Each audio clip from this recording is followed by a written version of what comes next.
नमस्कार दोस्तों, तो स्वागत करते हैं आपके प्यारे YouTube चैनल अभी क्लासेस 0.1 में। तो आज हम लोग पढ़ रहे हैं क्लास 12 की हिंदी का बहुत ही प्यारा टॉपिक जो कि है जीवन परिचय।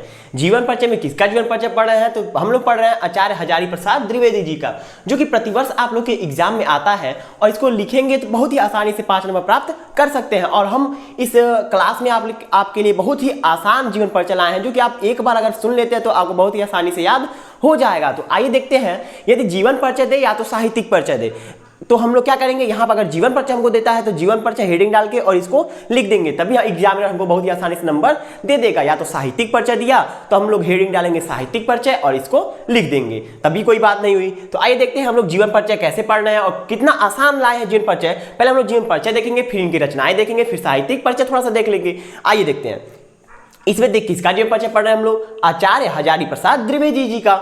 इसमें क्या है, हिंदी के सर्वश्रेष्ठ निबंधकार आचार्य हजारी प्रसाद द्विवेदी जी का जन्म सन 1907 ईस्वी में बलिया जिले के, कब 1907 में, कहां पे, बलिया जिले के कहां हुआ था, बलिया जिले के दूबे का छपरा नामक ग्राम में हुआ था। यानी हिंदी के सर्वश्रेष्ठ निबंधकार आचार्य हजारी प्रसाद द्विवेदी जी का जन्म 1907 ईस्वी में कहां पे, बलिया जिले के दूबे का छपरा नामक ग्राम में हुआ था। आगे हम लोग देखते हैं, बहुत ही आसान जीवन परिचय, यदि आप लोग एक बार देख लेते तो बहुत ही आसानी से याद हो जाएगा आप लोगों को। इसमें देखिए, इनके पिता श्री अनमोल द्विवेदी, इनके पिता का नाम अनमोल द्विवेदी, जो कि ज्योतिष और संस्कृत के प्रकांड विद्वान थे। यानी उनको ज्योतिष और संस्कृत बहुत ही अच्छा ज्ञान उनको प्राप्त था। ज्योतिष और संस्कृत का बहुत ही अच्छा ज्ञान प्राप्त था किसको, आचार्य हजारी प्रसाद द्विवेदी जी के पिता को। उसके बाद देखिए, अतः इन्हें ज्योतिष और संस्कृत की शिक्षा उत्तराधिकार में प्राप्त हुई। इनके पिता जो थे वो संस्कृत और ज्योतिष के बहुत ही अच्छे विद्वान थे, इसलिए आचार्य हजारी प्रसाद द्विवेदी को ज़्यादा संघर्ष नहीं करना पड़ा, उनको उत्तराधिकार में ये शिक्षा मिल गई। जैसे कि हमारे परिवार में अगर कोई किसान रहता है, हम लोग गांव से बिलोंग करते हैं, तो हमारे परिवार वाले क्या करते हैं, किसानी का काम करते हैं, तो हम लोग को किसानी करना बहुत मतलब घर में ही आ जाता है। उसके लिए पढ़ाई करने की जरूरत नहीं पड़ती है।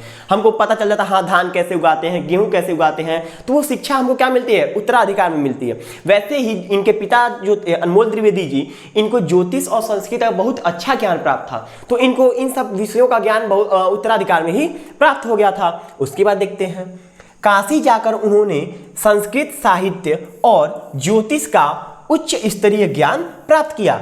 जो छोटा ज्ञान था, यानी छोटी उम्र में जो ज्ञान प्राप्त करना था वो पिता से मिल गया। फिर बड़े होने के बाद ये कहाँ गए, काशी गए, और वहाँ पे उन्होंने ज्योतिष और संस्कृत का अच्छा ज्ञान प्राप्त किया।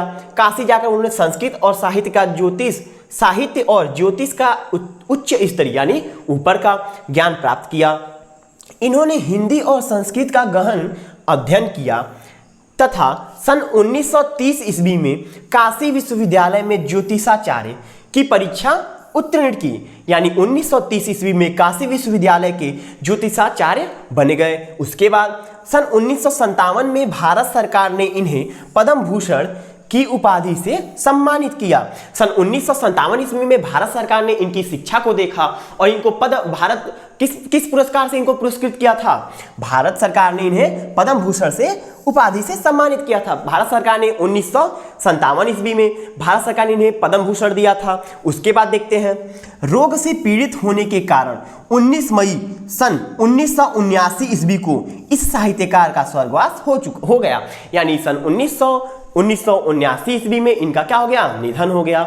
एक बार फिर से देखते हैं, हिंदी के सर्वश्रेष्ठ निबंधकार आचार्य हजारी प्रसाद द्विवेदी का जन्म 1907 ईस्वी में कहाँ हुआ था, बलिया जिले के दूबे का छपरा नामक ग्राम में हुआ था। इनके पिता अनमोल द्विवेदी जी थे, जो कि संस्कृत और किस विषय का बहुत अच्छा ज्ञान उनको प्राप्त था, ज्योतिष, संस्कृत और ज्योतिष का उनको बहुत अच्छा ज्ञान प्राप्त था, जो कि उनके पिता को बहुत अच्छा ज्ञान प्राप्त था। इसलिए जो आचार्य हजारी प्रसाद द्विवेदी जी हैं, उनको यह ज्ञान उत्तराधिकार में मिल गया। उत्तराधिकार में ये नहीं कि रखे थे और वो उठा के दे दिए, नहीं। अगर मतलब हम लोग साथ में, जैसे कोई किसान है, हम लोग किसान हैं, हमको खेती करना अब घर पे ही आ जाता है, वैसे ही वो जितना भी उनका शिक्षा था उनके पिता उनको पहले ही सिखा दिए थे।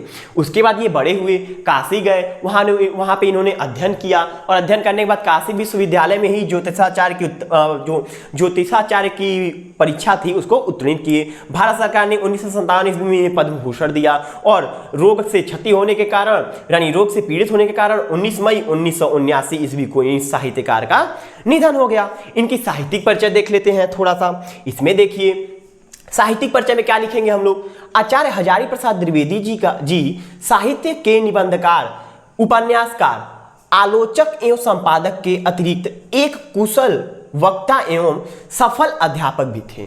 ठीक है, ये इनकी उपाधि है जो कि मतलब ये अपने जीवन काल में कौन कौन से साहित्य के क्षेत्र में क्या क्या किए हैं उसके बारे में लिखते हैं यहाँ पे।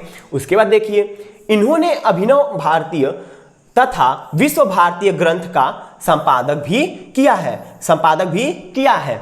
उसके बाद आधुनिक युग के गद्यकारों में आचार्य हजारी प्रसाद जी का विशेष स्थान है।